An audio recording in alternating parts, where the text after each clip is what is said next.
Hello. Today we discussing Parshat Toldot. Generations, progenies, future achievements. There are numerous interpretations to that word Toldot. So, first of all, the content of this Parsha.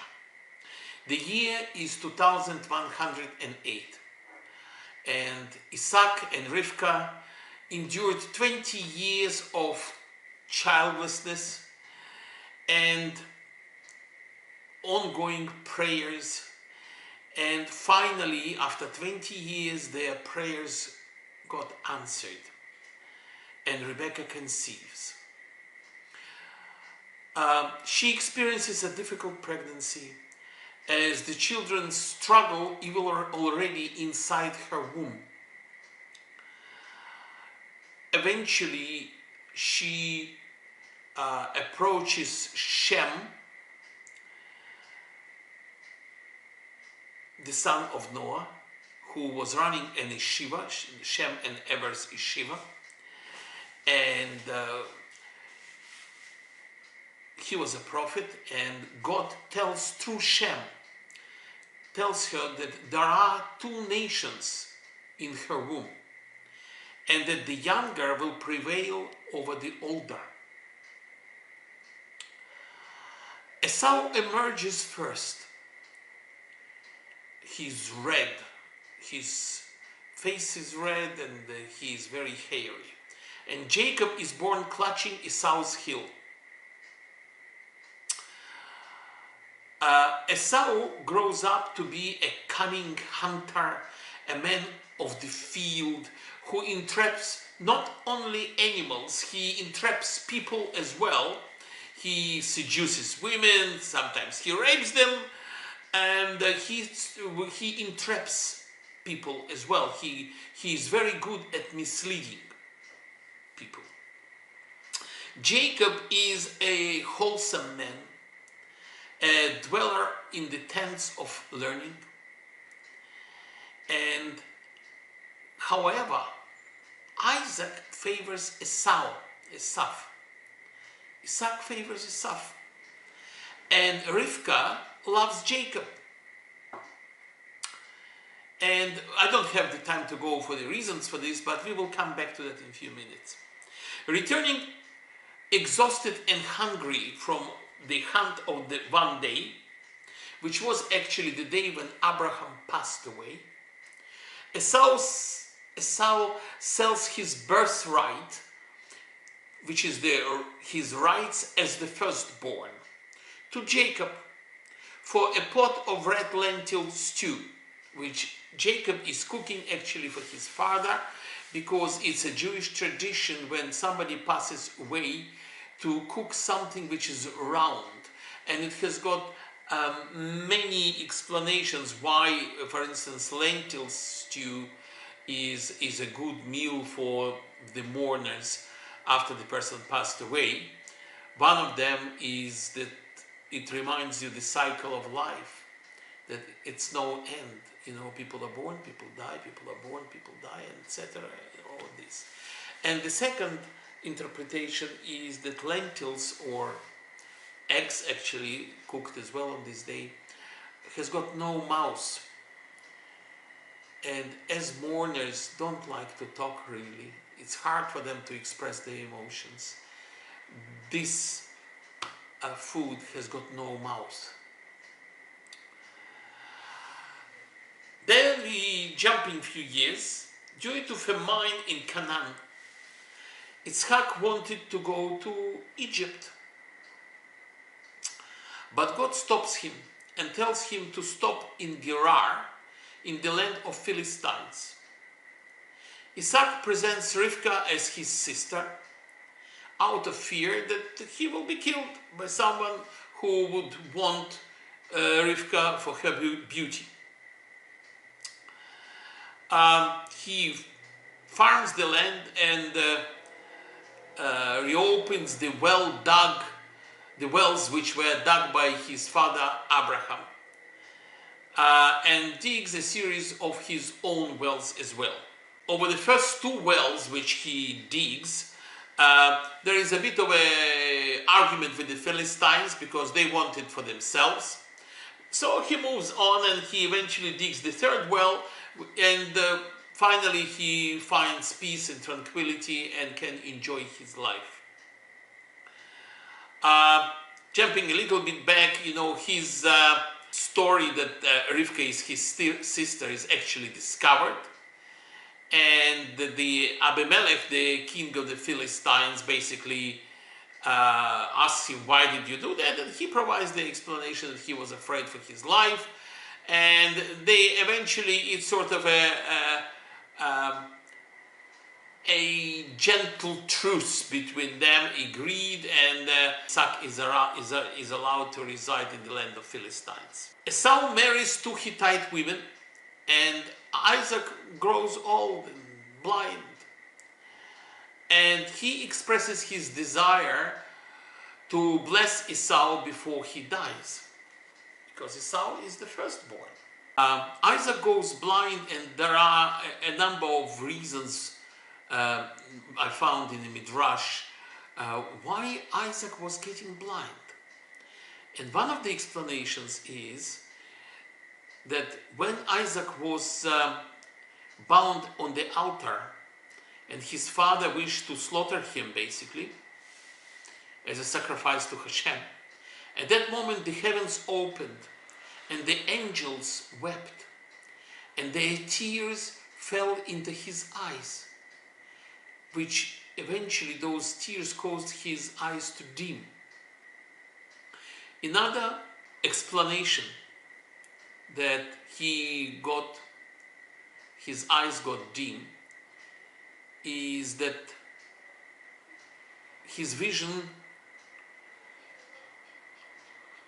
was reduced by Hashem in order for Jacob to receive the blessing instead of Esau.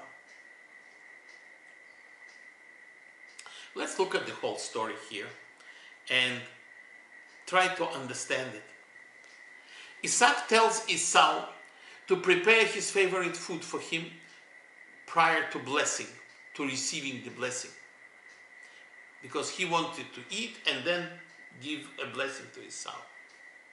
While Esau goes off to hunt for his father's favorite food, Rivka dresses Jacob in Esau's clothes, covers his arm and neck with goat skin to simulate the feel of his hairy brother, and prepares a very similar dish to the one she overheard Yitzhak was asking Esau to cook for him, and sends Jacob to his father. Jacob receives his father's blessing for the dew of the heaven and for the fat of the land, and to be the master of his brother. When Esau returns and the deception is revealed, all Isaac can do is to predict to his weeping, crying from pain son that he will live by his sword, and that when Jacob falters, the younger brother will forfeit his supremacy over to the elder, to him, to Esau. If and when Jacob falters. Jacob is forced to run and leaves home for Haran to flee from Esau's anger and to find a wife in the family of his mother's brother Laban. And Esau marries a third wife, Mahalath, which is the daughter of Ishmael. And this is basically the whole content of the Parsha. There are many questions here in this Parsha. There are more questions than answers. And I have got one of them. I think one of the most important questions.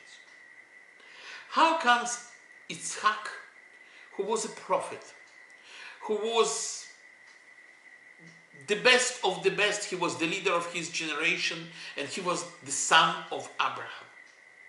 How is it possible that he would fall into one of the traps of Esau and believe that he is a pious person and he wants to study and he has got a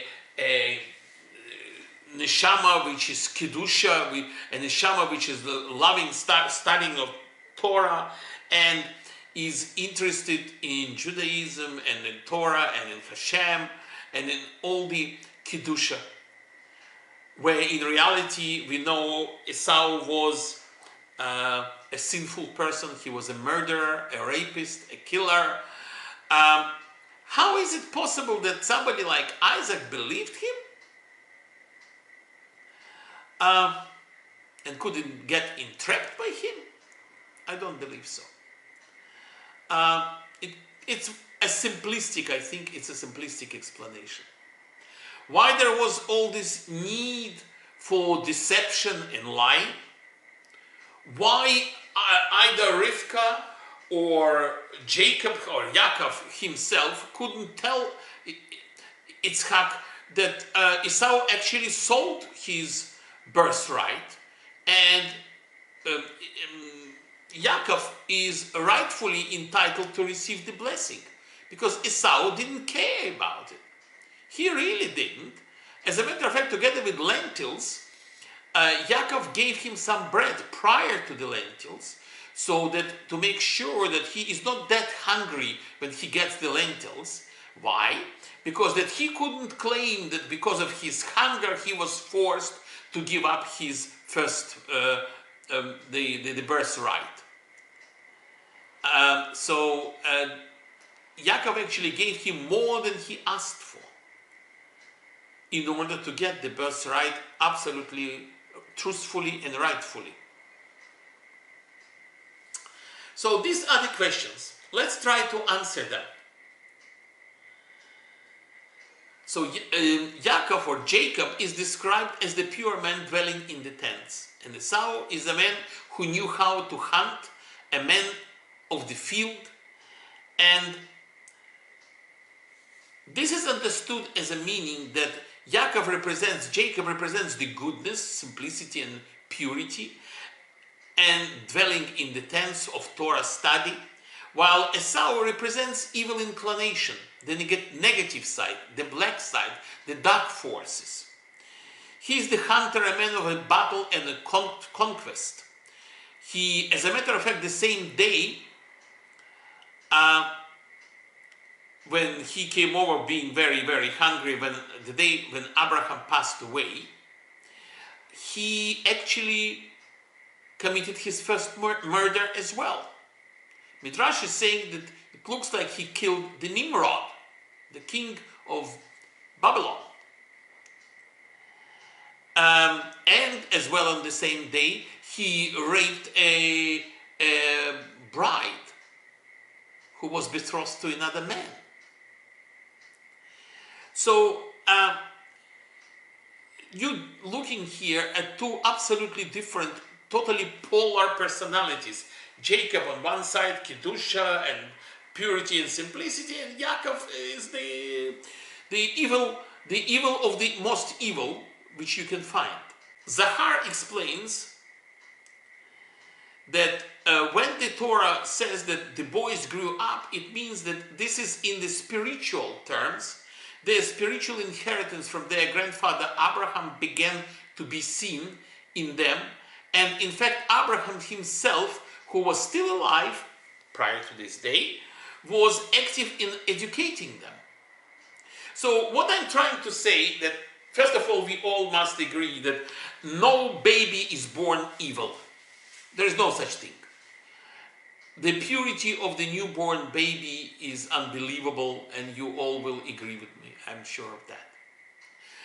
Now, sure, every baby has got its own given character traits, the inherited personality, and every baby has got something from God.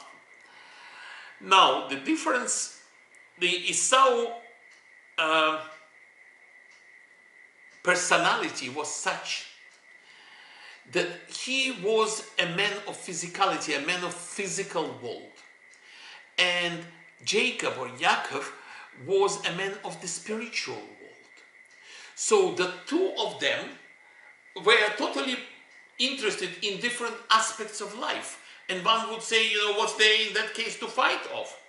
The point is that both of them were trying to dominate the other side, and that's why they were fighting. More than that, looking from the positive angle, when Rivka was passing a place of yeshiva, right, or a place of kedusha, she experienced one kind of pain and kicking, which was basically Yaakov trying to get out to get to the yeshiva. Where when she was passing a place of idol worshipping, Esau would be kicking, but he had this quality before birth of transforming the evil inclination into something positive. He wanted to get out to that place of idol worshipping in order to conquer it and to pull it to Kedusha. This is when he was a baby inside the womb of his mother. He was a kind of a child who would struggle with evil in all its forms and ideally would be capable to conquer it. And this is what I believe has happened. Yitzhak, in his wisdom as a prophet, saw it. He saw the absolutely incredible high level of capability of Esau to take the physicality, the physical world, the world of material world, the materialistic world, and to elevate it, to conquer it and to elevate it up to Kedusha. Where Jacob or Yaakov could simply enlarge the Kedusha to make it deeper and more powerful. Now, what Yitzhak wanted, what he was dreaming, what his ultimate dream was, is to influence Esau through his blessing, to give Esau a positive blessing so that he may be able to overcome his evil inclination in order to conquer it and to pull it towards to Kedusha, so that the two brothers will achieve the new world, the final destination, the Mashiach. They will bring the Mashiach to this world and will make this world a suitable place for Hashem. The thing is that every one of us has got a little bit of Esau, a fair bit of Esau in us, and a fair bit of Yaakov in us. If we really look at ourselves critically, we will find that how often do we have thoughts of physicality, purely physical desires. Some of them are not very kosher, right? And it's what physical life is all about. And our purpose is actually to conquer those desires and to bring them to the positive Kedusha, to the spiritual world, so that we elevate our physicality towards spirituality. What has happened is when Hashem saw that Yitzhak is going to make a mistake by blessing Esau, because Esau has sort of given up himself to the evil inclination, to the negative world. You see, it's like in the Star Wars, Darth Vader was a Nobi, was a pure positive physical force, and he went to the negative force. That's exactly what happened to Esau. Exactly the same thing. So he basically was beyond redemption at this point in time. And this is why Hashem has interfered, and through Rivka, and through her creating the deception, and through her getting Yaakov dressed and finally getting the blessing of Yitzhak, basically Hashem achieved his plan, because he wanted Yaakov to become the father of the 12 tribes, which would be absolutely pure. You see, if you look at the parallels, you will find that even Abraham had one good son, which was Yitzhak, and Ishmael, which wasn't a very good son. Well, Ishmael was not even Jewish because his mother was Egyptian. Right? Now, Yitzhak has got a very similar parallel because he had two sons, and one is Esau, who is Jewish but not circumcised and never was because he refused, and he was up to no good anyway. Right? Initially, he wasn't circumcised because Yitzhak was worried that he is very red and maybe he is sick. And that's why he wasn't circumcised on the 8th day. Now, the other son is Yaakov, who is the father of Jewish people, whose name we carry because he was renamed Israel, and who is the father of the 12 Jewish tribes. The original paths of both Jacob and Esau are part of the secret Torah, and both are significant for us today.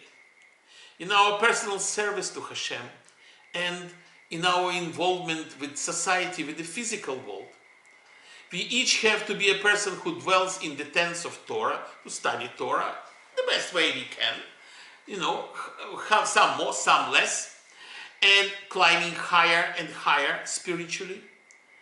And also we must be the men of the field, seeking out apparently the negative and revealing positive potential in people, in the world. And the idea of our life is through combining both of those approaches, we can reveal the ultimate goodness higher than the spiritual world to come.